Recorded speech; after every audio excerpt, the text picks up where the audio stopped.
Thank you very much. I didn't add that I'm married with a son, so I should have added that. All right.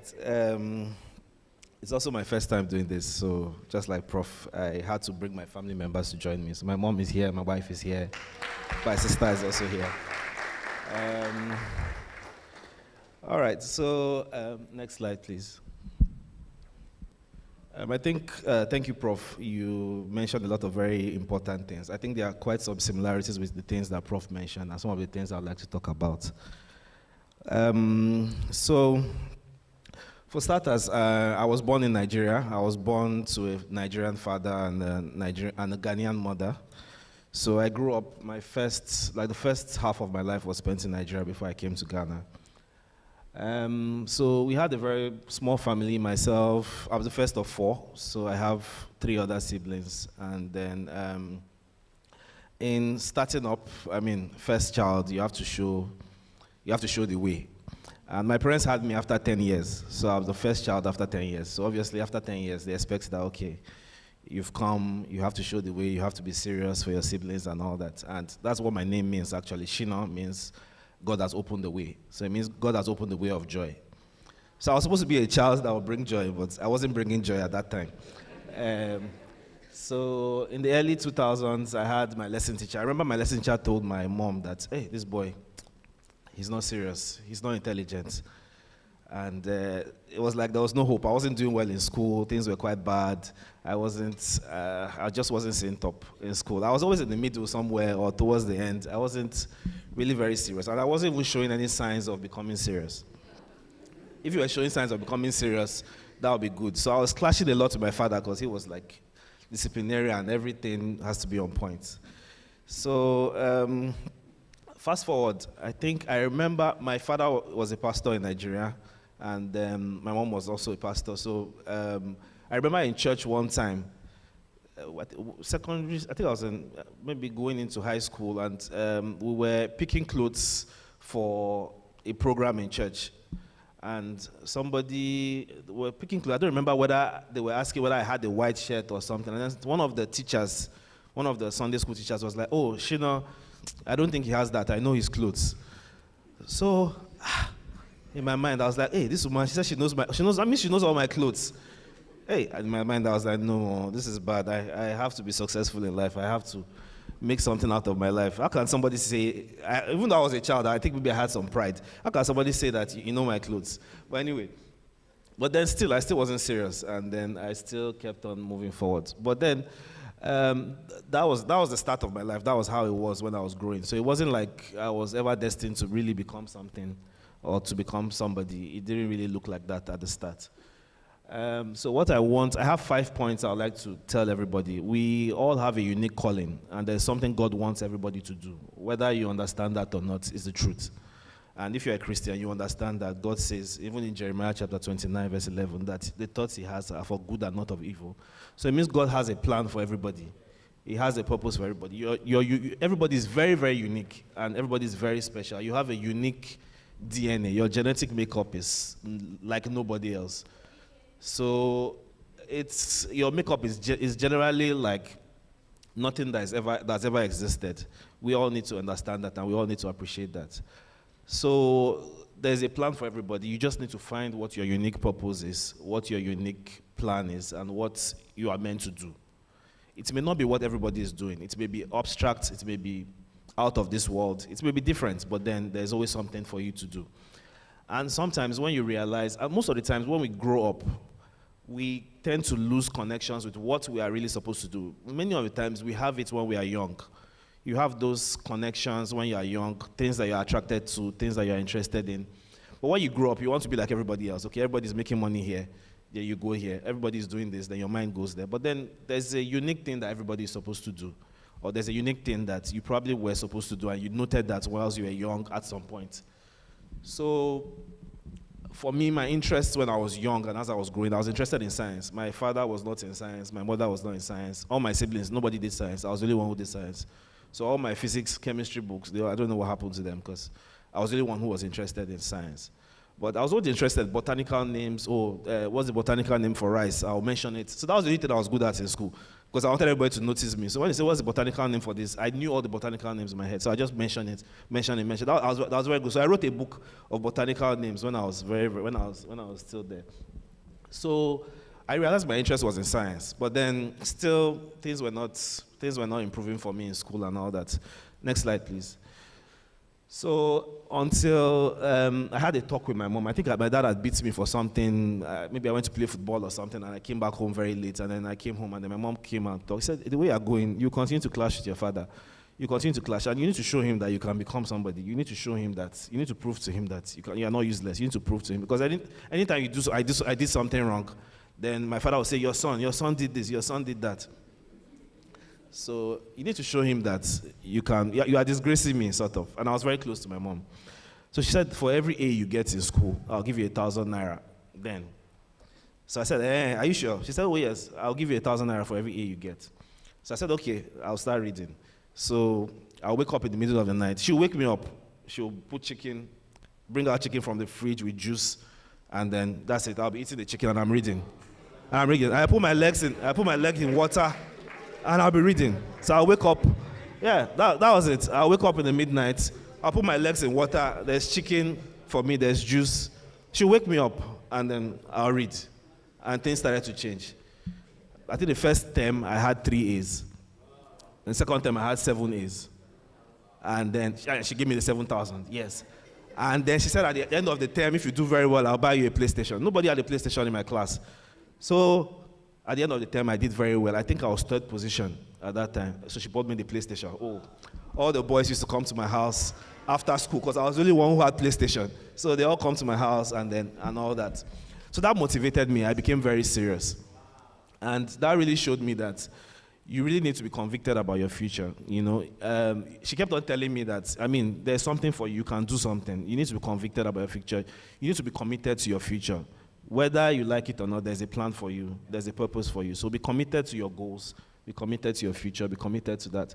So I was pretty much an average student until this turnaround came. And success is actually quite interesting. When you start to achieve success, it's addictive. You want to continue. You don't need the motivation anymore. So I didn't even need the 1,000 naira again. I didn't need anything because there was a guy who had taken scholarship from Form 1 to I think Form 4, and then had started to come up. So everybody started talking, who is this Shina? Who is this boy? Where did he come from? From this school. He has just come, and then he stopped it. I was best in physics, I was best in maths, I was best in further maths. I was taking all the prizes. So, it became addictive, and I wanted to top. So the hard work and the motivation was there. It became innate, and I continued like that. And so, no, please, previous slide. So what I want you to know is that, even though you are talented, even though you are gifted, trust me, the courageous will always lead the people who are gifted.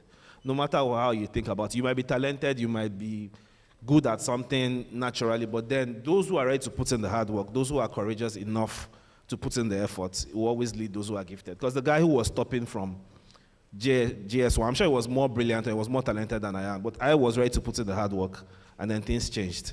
So we need to know that, and then also to know that we have to be convicted about our future. And the next slide, then after high school, obviously I was interested in science. I went into medicine. Medical school was a different ball game altogether. It was difficult. 6.5 years of studying every time. There was a guy in my room.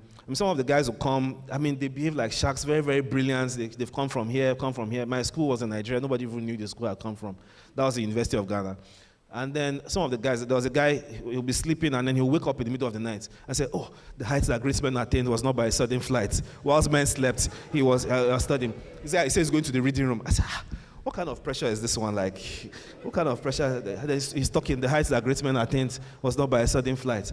Whilst men slept, we were awake. So this guy, then he takes the books and everything, and he goes to the library. So I said one day, let me even follow this guy to the library and see what's happening. So I followed the guy to the library. The guy was sleeping in the library. So I'm like, all this vim and all this ginger for nothing. Well, anyway, I went through medical school successfully. I finished the record time, and that was great by the grace of God. So the next thing I want to talk about also is that previous slide. After I finished medical school, I worked as a medical officer for a while. I mean, as a general practitioner. And then I had interest in doing surgery.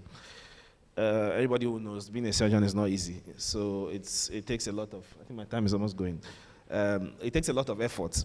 And I was dedicated to doing pediatric surgery. So I wanted to work on children who had congenital anomalies, children that can't swallow, who are born without an esophagus, children with their intestines outside. There are children who are born with no anus. You have to create an anus for them. Children who can't swallow. A lot of complex things we don't know about. And then that's the area I went into. So I do those operations and stuff like that. And I wanted to do keyhole surgery, minimal access surgery, where you don't have to cut open a patient. You can just put the camera in and do the surgery you have to do and all that. That's what I was interested in. But at the time in Ghana, it wasn't available. The only place I could have gone to learn it easily was in South Africa. And when I applied for that, they said, oh, okay, we're willing to take you, but we'll not pay you a salary during that period of time. So I was like, hey, am I ready to do this? Am I ready to go through this without? But to cut the long story short, because my time is going, I applied for a scholarship. I got the scholarship. Then there was a change in government. Then they told me that, I think, remember the woman at the office. So if you go, you're on your own. No. Nobody will take care of you. We will not give you scholarship. You're on your own. So I kept on praying about it with my family. I sold my car. It was like 2 weeks for me to go, and there was no way for me to go. So what I'm trying to drive at is that always be focused on your goal. If you have a skill that you want to learn, choose that skill over money. If you have even a job that's going to pay you times 10, and there's a place where you get better skills, trust me, you'll make that money after, when you learn the skill at the point you're supposed to learn the skill. So I was dedicated. I wanted to learn this skill. I wanted to create this niche and do this. And whilst I was working for somebody as a medical officer, and I was very dedicated where I was working. That was more of my apprenticeship stage. And around 10 p.m. one day, this man calls me. It was about 2 weeks for me to go, and I'd made up my mind that no matter what, I'll go. Scholarship or no scholarship, I don't care. I'll go and wash people's cars there to survive. I'll just, as long as I get this skill, that's what I was going to do. I'll use the money from the sale of my car, and then after that, I mean, my family will support me. But if I have to wash people's cars or I have to clean people's houses just to survive, I'll do it. I was determined that that's what I wanted to do. So I kept on praying about it. One day around 10 p.m., my boss called me and said, oh, there's an emergency in the hospital. I wasn't on duty. Can you please go and see this patient? I said, okay, no problem. So I went in, I saw the patient, examined the patient. He was very happy with everything. And the next day I came to work, and the father of the patient was like, oh, doc, thank you very much. I'm really happy for how you took care of my patient, my daughter, and all that. So then the owner of the hospital was like, Dr. Ade, you said you were applying for a scholarship and they didn't want to give you or something. This man is the head of the scholarship place. The man said, oh, what are they saying? Come to my office tomorrow. So I went to his office the next day, and even the woman who used to tell me that, hey, we will not give you scholarship, there's nothing for you. So she wanted to stop me at the door, and the man was like, hey, no, don't let, that's my doctor, let him come in. So I went in, I sat down, they brought me Coke, they signed the documents and everything, gave me $3,000, and said, you can go. So I went to do my postgraduate training for 5 years in South Africa. And then I learned a lot. That was a time where I solidified my skills, learned to be a surgeon. I started doing my keyhole surgery, my laparoscopic surgery. Next slide. And so during the time of residency, I'll just try and round off now because I think my time is up. It was quite a difficult time. It was quite hectic, but by God's grace, I passed the exam one time.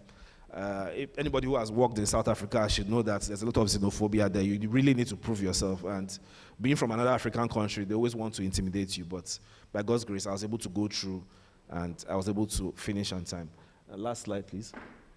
Like Prof said, like I said, there are two things he said that are also on my slides. The first thing is that you should choose skill over money in the interim. When you want to really achieve something, focus more on the skill. And then previous slide. And the last thing I want to say is that you should choose one thing you can be an expert at. And that's what he said, that talking about the zebra thing. So you need to choose one thing you can be an expert at. Like for me now, I've chosen an area where I want to be an expert at. I want to focus on doing keyhole surgeries. And that's what is even opening ways and opening opportunities for me now.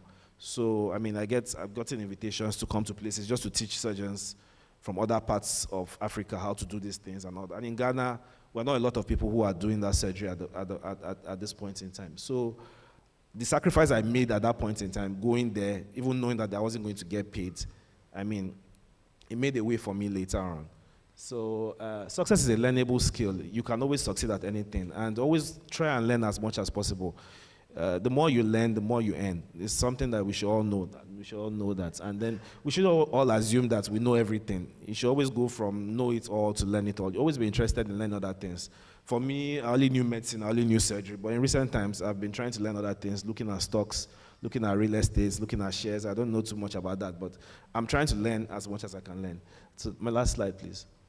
So once you completed your apprenticeship stage, once you've gone through the trainings you need to go through, then you can innovate yourself, you can create your own special niche, and you can actually focus on an area where you can really be an expert and you can really make a contribution to society and to your family. Thank you very much.